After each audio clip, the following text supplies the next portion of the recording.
नमस्कार। घटना चक्र बुक वीडियो के इस शैक्षणिक मंच पर आपका स्वागत है। हमारा उद्देश्य है ज्ञान को सरल, स्पष्ट और सुलभ रूप में आप तक पहुंचाना। आइए आरंभ करते हैं अध्ययन और सफलता की इस यात्रा को। नमस्ते। आज बात करते हैं भारत के एक ऐसे राज्य की जो सिर्फ अपने लोगों का पेट नहीं भर रहा, बल्कि पूरी दुनिया के बाजारों में अपनी पहचान बना रहा है। जी हां, हम बात कर रहे हैं उत्तर प्रदेश की।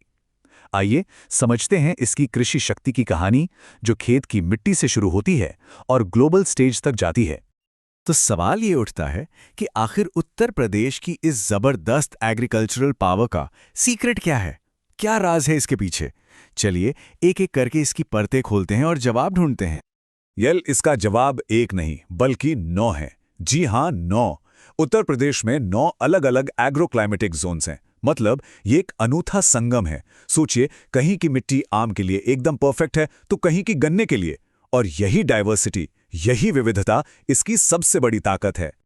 अब देखिए, किसी भी बड़ी इमारत की तरह ही एग्रीकल्चर की सक्सेस भी उसकी नींव पर टिकी होती है। और यहां नींव का मतलब है जमीन। तो सबसे पहले ये देखते हैं कि उत्तर प्रदेश ने अपनी जमीन को ऑर्गेनाइज कैसे किया, व्यवस्थित कैसे किया।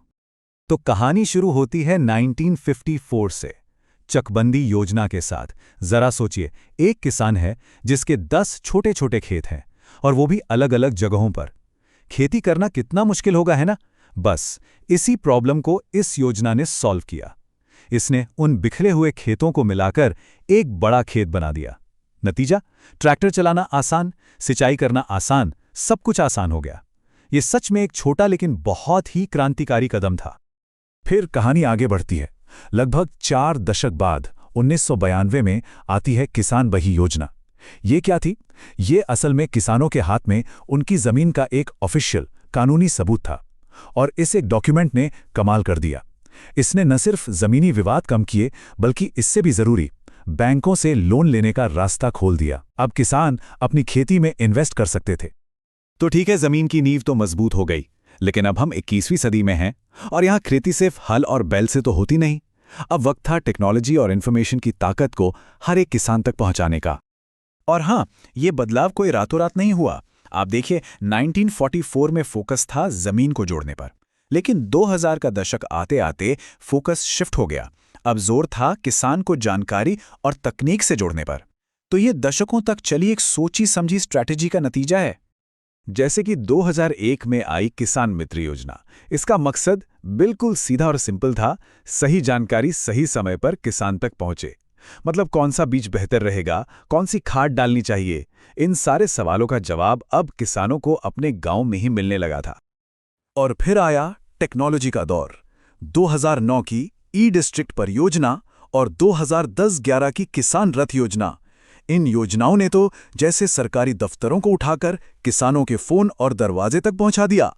अब उन्हें सरकारी योजनाओं के लिए शहरों के चक्कर नहीं काटने पड़ते थे। सीधा सा हिसाब, कम भागदौड़ और ज्यादा खेती। अच्छा, खेती का मतलब सिर्फ फसलें उगाना नहीं होता, है ना?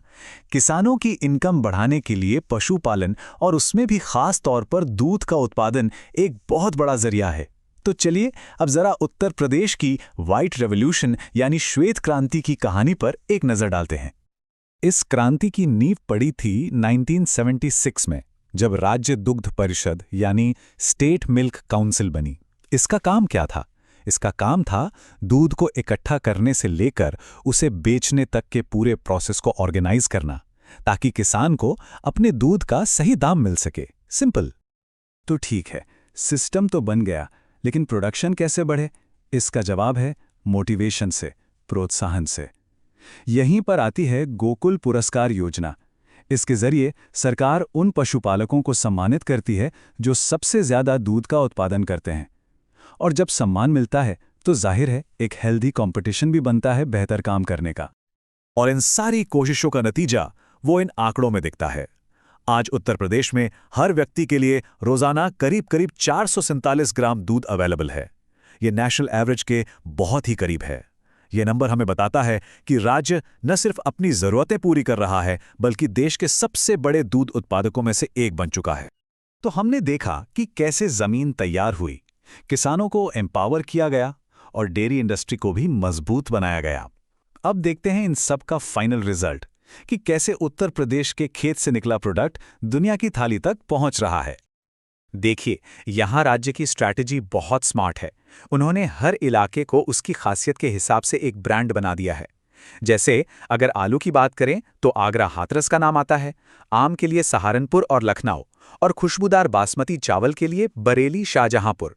ये अब सिर्फ जिलों के नाम नहीं हैं, ये क्वालिटी की पहचान बन चुके हैं।